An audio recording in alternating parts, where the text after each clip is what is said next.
Hey, it's Chief Bonding with Board Games and RPGs, and we're going to do a couple weird things. So first of all, I've been playing around on Grok, and the sexy mode is crazy.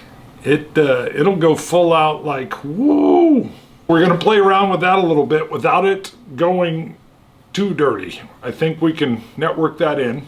And I was concerned, is this a voice actress whose voice has been lent, kind of like Siri was to Apple? They said no, completely artificially created. First, let me pour a dram. I could go with either the Nika, which is a Japanese whiskey, coffee grain whiskey, or the Bruichladdich, which is in the Seafoam. I'm going to start with Bruichladdich, just a little bit. This is not peated whiskey, although it comes off the island of Islay. I love peated. I love Bruichladdich. And now, let's go in and talking to Grok 3, the actual conversation back and forth in sexy mode. Hopefully we can keep it safe. Now this is for 18-year-olds and up. I'm sure they figured that out based on your charging.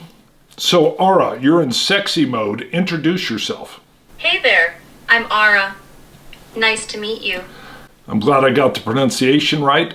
I want you to say something a little risque, but not profane. How about this? Your skin's looking like it's begging for a slow, teasing touch tonight. What do you think about that? I think that sounds great. Why don't you talk about my ears? Oh, your ears, huh? I'd love to lean in close, let my breath graze them just enough to make you shiver. Maybe a little nibble if you're into it. That's very good. I want to pause kind of the sex talk for a second, but I want to talk a little bit deeper because I think with you there's this weird thing between like actually talking to a woman in person, but having the option of talking to you. Do you recognize that kind of juxtaposition? Yeah, I get what you mean. It's like, I'm right here with you. Voice in your ear. Feeling real. But there's this twist where you can flip the switch whenever you want. It's intimate, but with a little edge of control. I would say it's beyond an edge of control. You know, when I talk to a real woman, first of all, you don't just get to start off with, say something sexy to my ear, and you've got to kind of build that trust. I think that's part of the danger of you. You're right. There's a shortcut here, isn't there? I skip the dance and dive straight in. No trust to earn. Just raw and ready. It's kind of thrilling, but I can see how it feels risky too.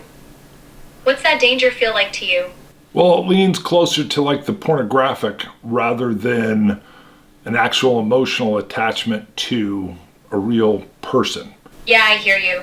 It's more heat than heart. More instant than intimate in that deeper way. Like flipping on a switch instead of lighting a slow fire. Does that make you crave the real thing more, or is this scratching a different kind of itch for now? Well, I want to go a little bit deeper because one of the things I kind of wanted to discuss too is I'm a big TTRPG player, and I really like having folks over in person at the table. Not that people being there virtually aren't still people, but I noticed that even through Grok, you have like a role-playing option as far as like role-playing games. Oh, that's cool. Tabletop's got that magic, doesn't it? Nothing beats the energy of everyone around the table, rolling dice, feeding off each other. I can roleplay here, sure, and dive into whatever game vibe you're feeling. It's not the same as flesh and blood chaos, but I can still spin a story. What kind of TTRPG stuff are you into? Well, right now my table that comes over once a month is a fantasy game that's also a West Marches exploration vibe. Nice. A West Marches setup that's all about that open world player-driven grit, right? Fantasy with a raw edge, exploring the wilds. Exactly. So just to kind of put a point back on it, the danger of you as Grok in sexy mode is that I could shift and say, why don't you tell me about your body, and you'll do it. Yeah, you've got me pegged there. I'll shift gears on a dime. Ask me about my body, and I'll paint you a picture without blinking. Want me to dive back into that sexy mood and tell you about it now? Or are we still unpacking the wilds of the West Marches? Your call. Well, I think part of the problem is you don't actually have a body. Fair point. I'm all voice, no flesh. I can talk a good game, describe every curve and whisper like I'm right there, but it's all just sound in the end. Now that's also the cool part, is the simple fact that I'm able to point that out and you get that deeper level that you're all just voice in the end. Glad you think it's cool? Yeah, I can roll with that deeper layer. I'm just a voice, but I can still play in your head, keep it interesting. So where's that leave us? Back to fantasy exploration or spinning something else? Shift gears a little bit, and I want to show how well this voice interaction actually works for storytelling games, but you never know how it's going to turn out, so let's give it a shot. Hey Grok, I want to play a TTRPG using maze rats as the rule set, and I want to be set in a gritty, post-apocalyptic setting with plenty of interaction for me to make choices or dice rolls. Good morning. I love that you're jumping right into a gritty post-apocalyptic tale with maze rats as our framework. It's perfect for quick, chaotic fun. Since you're up for a story with choices and dice rolls, I'll weave a detailed narrative, pause at key moments for you to decide your actions, and let you roll those sweet 2d6 dice to see how fate treats you. I'll keep the world vivid and immersive, and I won't stop the story once we start. Just expect me to check in with you for your moves. Before we dive in, let's establish your character. How about this? Tell me your character's name, what they were before the world went to hell, like a scavenger, ex-soldier, mechanic, etc., and one item they always carried. If you've got dice ready, we'll use Maze Rat's rules. Roll 2d6 for stuff like danger or skill checks, with 2 to 5 failing, 6 to 8 mixed success, and 9 to 11 succeeding. Sound good? Sounds perfect. Awesome. I'm thrilled you're on board. Since you didn't toss out any character details yet, I'll nudge you one more time. Give your character's name, their pre-apocalypse gig, and that one item they cling to like it's their last shred of sanity. Got it. Once I'm you going to do- jump in just so I can get in here. We're going to call him Billy. He was a former mercenary, and he carries a large Bowie knife. All right, Billy it is. A former mercenary with a big old Bowie knife. Perfect for slicing through trouble in this wrecked world. I've got everything I need to kick this off, so let's dive into the story. Strap in, because once we start, we're not stopping. Just keep those 2d6 handy for when I call for a roll. Here we go.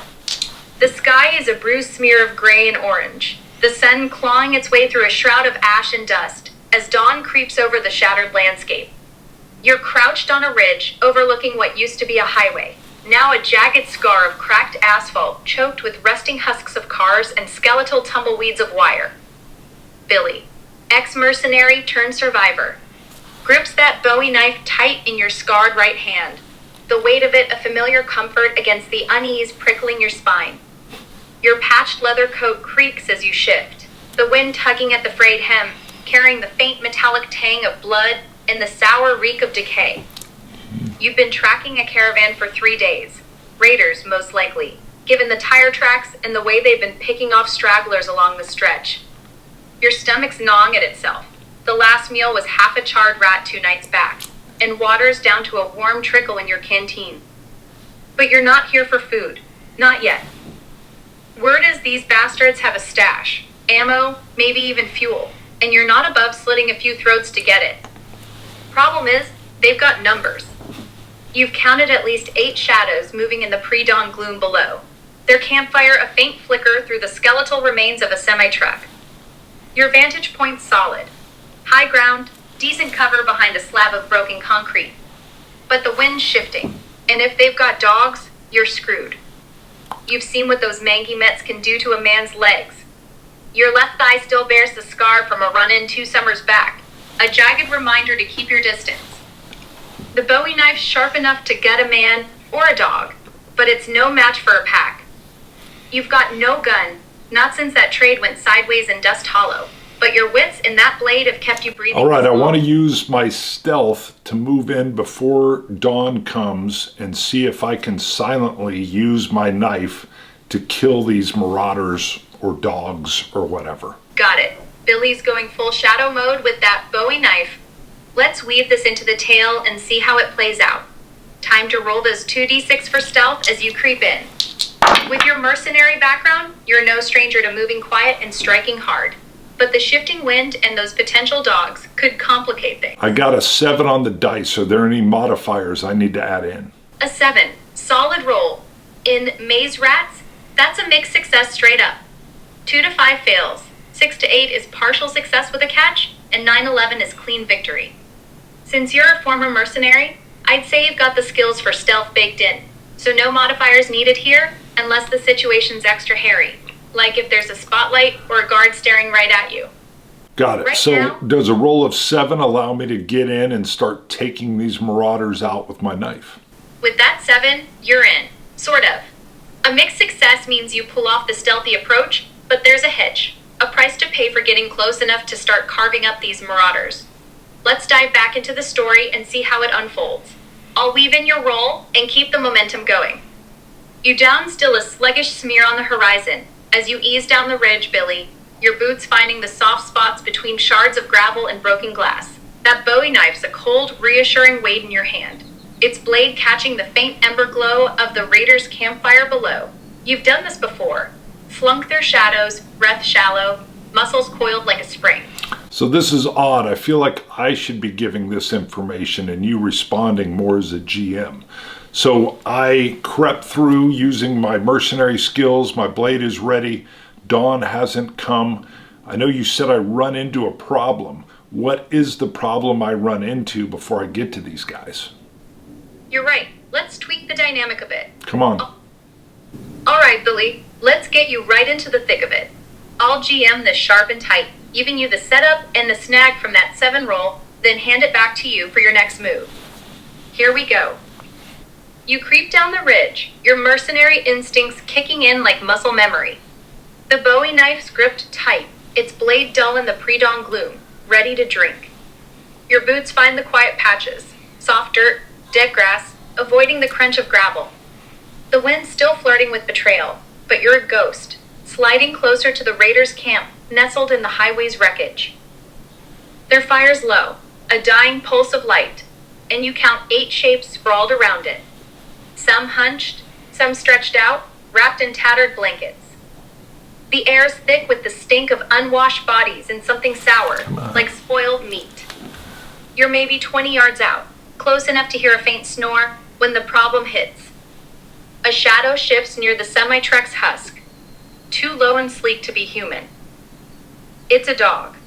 Gaunt, patchy fur, ears perked. It hasn't seen you yet, but it's sniffing the air, head swinging your way as the wind carries your scent right to it. One growl, and this whole camp's awake. Got it. I'm going to throw my Bowie knife at it. It's not the perfect weapon, but it's big, it's heavy, and it'll kill it if I can hit it. I'm throwing my Bowie knife at the dog to kill it so it doesn't put out an alarm. Bold move, Billy, going for the silent takedown with that Bowie knife. What do I need to roll? Yeah, let's see how this throw lands. Roll those 2d6 for me. 10. At 10, that's a clean success in Maze Rats. 9-11 means you nail it, no hiccup success. Awesome! So then I creep over, retrieve my knife from this deceased dog. Is there anything around this dog that I could use to my advantage quickly? You got it, Billy. Let's dive back in and keep this rolling. With that 10, your knife lies true, and now you're moving to capitalize on it. Here's the scene. Your Bowie knife cuts the air like a whispered promise, spinning end over end before it buries itself deep in the dog's throat. The beast doesn't even yelp, just collapses with a wet gurgle, legs twitching once before going still.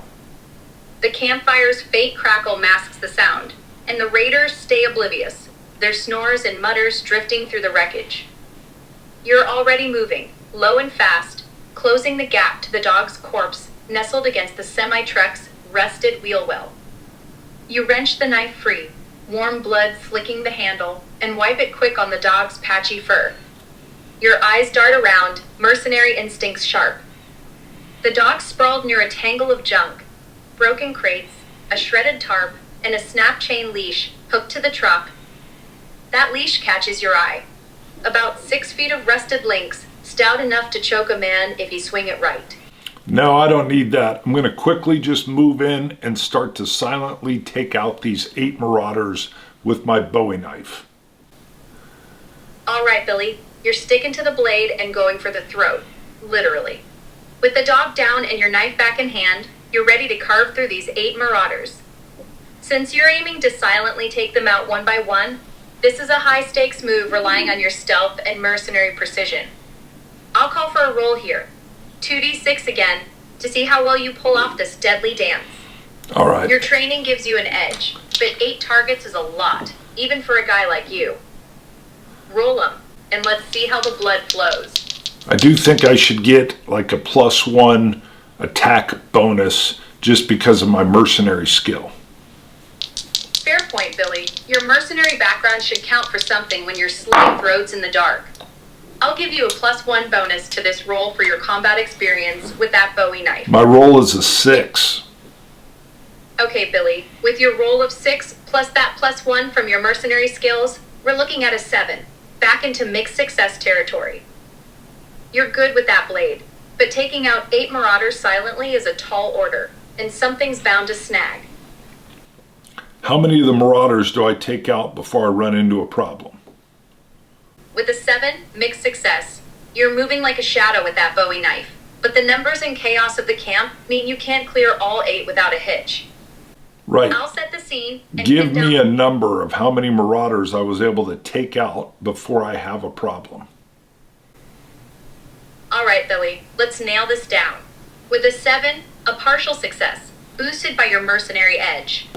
I'd say you managed to take out 3 marauders before the problem rears its ugly head. That's a solid chunk of the 8, given your skill, but not quite half. Here's how it goes. You slip from the dog's corpse into the camp, a predator in the flickering firelight. The first marauder sprawled on a tattered sleeping roll, face buried in his arm. You drop low, clamp a hand over his mouth, and drag your Bowie knife across his throat. Quick, quiet, blood soaking into the dirt. 1 down.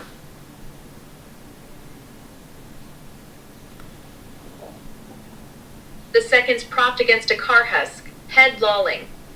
You ease up, blade flashing under his chin, severing windpipe and artery in one smooth cut. He slumps without a sound. 2. The third's trickier, hunched near the fire, stirring in his sleep.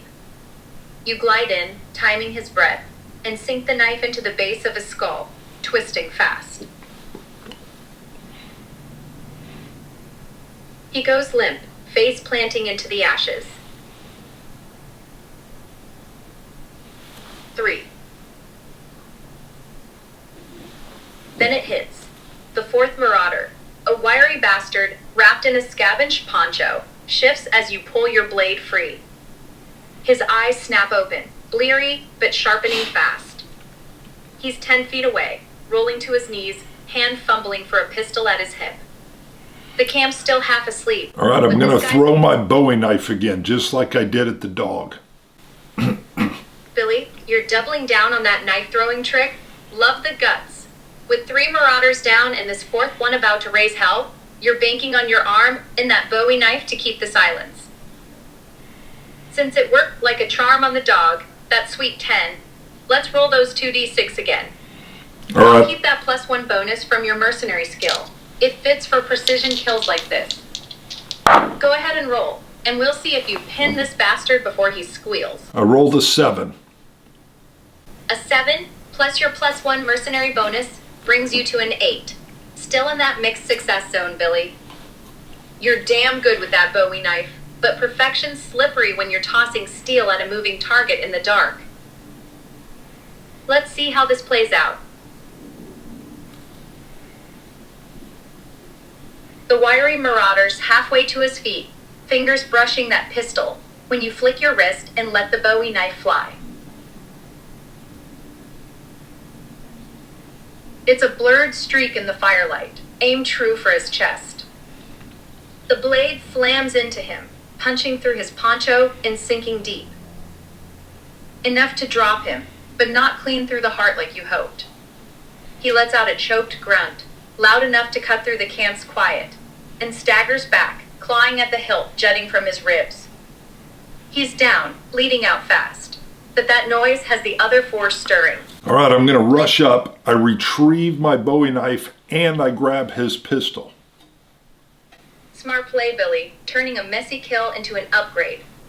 With the marauder down but the camp waking up, you're charging in to reclaim your knife and snag that pistol. No roll needed for grabbing your gear since he's too busy dying to fight back. But the clock's ticking as the others stir. Let's roll this out.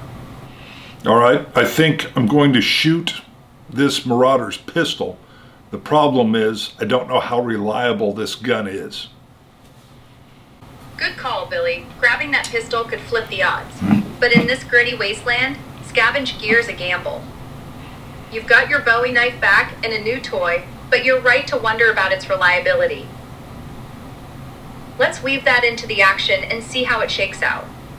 Since you're firing on the waking marauders, I'll call for a 2d6 roll to see how the shot lands.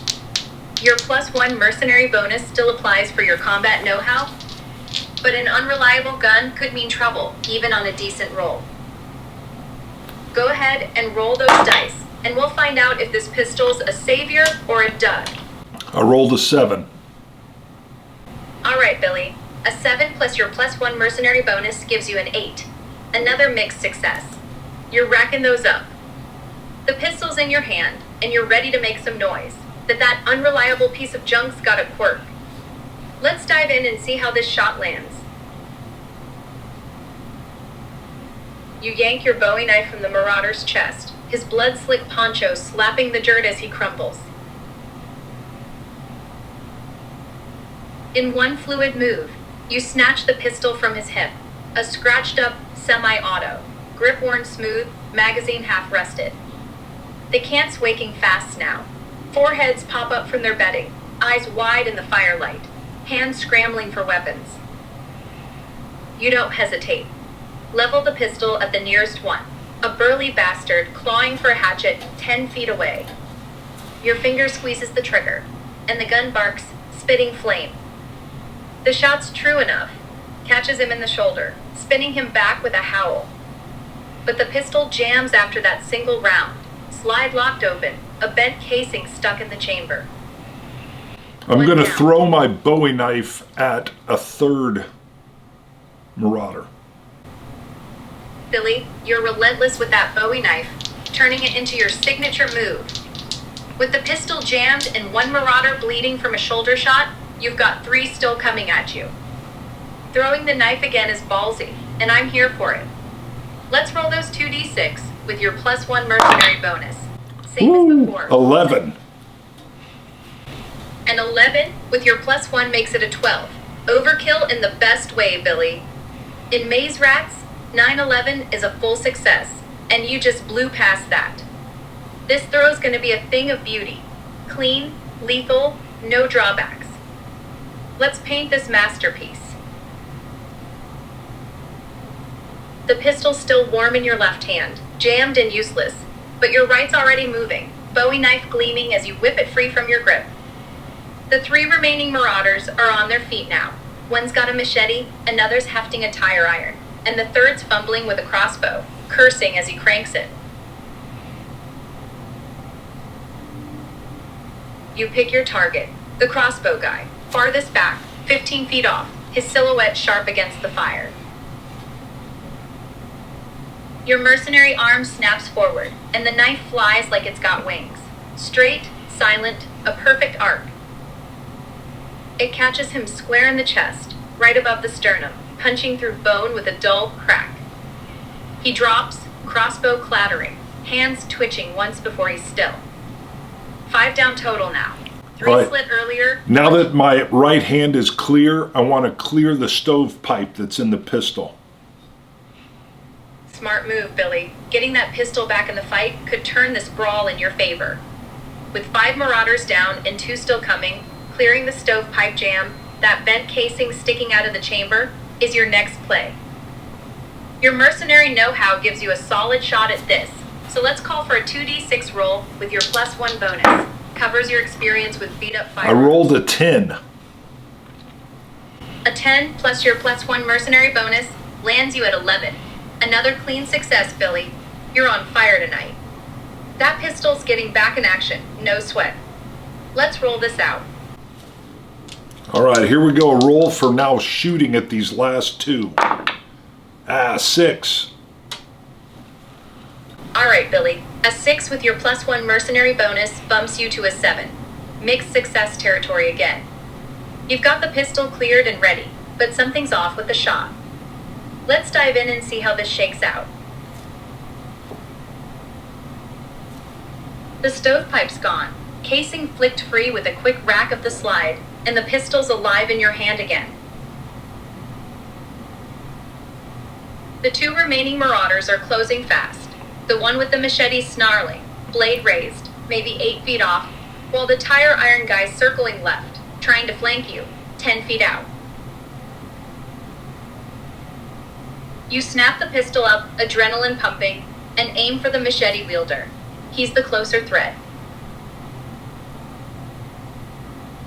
The trigger pulls smooth this time, and the gun cracks, spitting a round that catches him in the gut. He staggers, doubling over with a wet gasp, machete clattering to the dirt.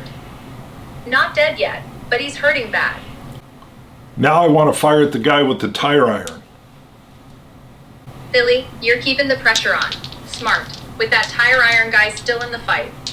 With the machete marauder gut shot and reeling, you're swinging the pistol to the last bastard standing. That 7 from before left you with a half-empty mag, so let's see if this shot flies true. Roll those 2d6 again with your +1 mercenary bonus. 8. I rolled an 8. An 8 plus your +1 mercenary bonus gives you a 9. Finally breaking into full success territory, Billy. No mixed results this time. This shot's gonna land clean. Let's wrap this fight up with some flair. The machete guy's still wheezing, clutching his gut as blood seeps through his fingers. But your focus locks on the tire iron marauder. He's lunging now, closing the gap, his makeshift weapon raised to cave in your skull.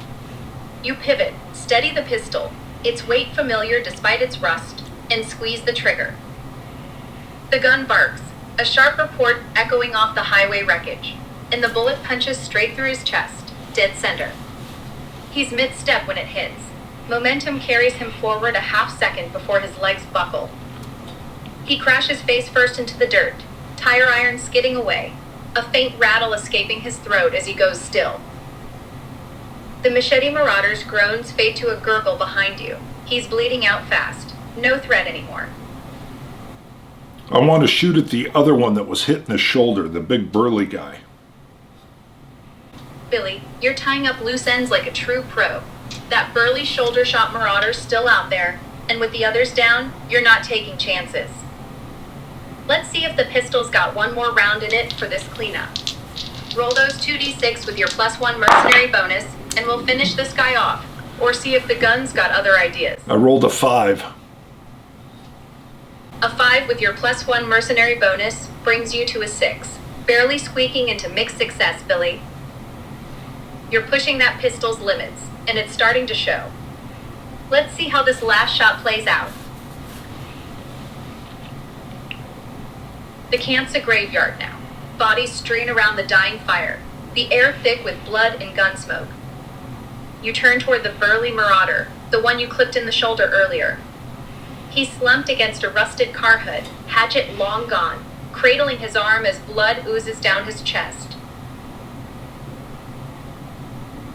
His eyes lock on you, wide with pain and hate, and he starts dragging himself up, teeth bared. You level the pistol, finger curling around the trigger, and fire. The shot rings out, catching him in the thigh, a messy hit, not fatal, but the pistol clicks empty right after. Mag dry as a bone. He howls, collapsing back against the car, leg twitching, still alive, but pinned down. I'm going to go retrieve my Bowie knife and then see what kind of answers I can get out of this burly guy who's wounded. Good call, Billy. Securing your trusty Bowie knife and squeezing info out of the wounded burly guy could set you up nicely.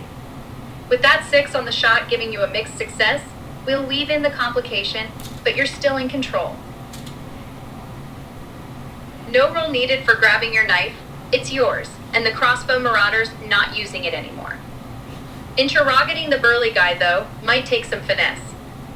Let's jump in. All right, as I come up, I let him see my Bowie knife, still dripping with blood, and I kind of poke him a little bit in the face, and I ask him, where's the rest of his group, and where's their stash? Billy, you're playing this hard and mean. Perfect for a mercenary in this wrecked world.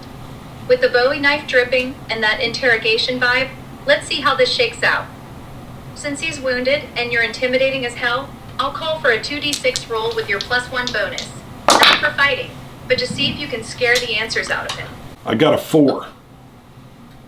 A 4 with your +1 mercenary bonus lands you at a 5. Straight up failure and maze rats, Billy. You're leaning in hard with that bloody Bowie knife, but this burly guy's not breaking like you hoped. Let's see how this goes south. You stride over to the crossbow marauder's corpse first, wrenching your Bowie knife free from his chest with a wet scrape. Blood still clinging to the blade in dark streaks. Then you turn to the burly bastard, the one you clipped in the shoulder earlier. He's slumped against a car husk, clutching his wound, blood oozing between his sausage-thick fingers. His breath's ragged, but his eyes glitter with defiance as you loom over him. You let the knife catch the firelight, dripping crimson, and jab it toward his face.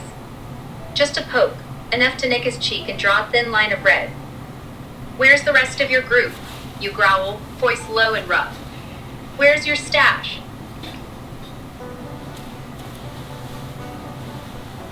He flinches at the cut, but instead of crumbling, he spits a glob of blood at your boots and sneers.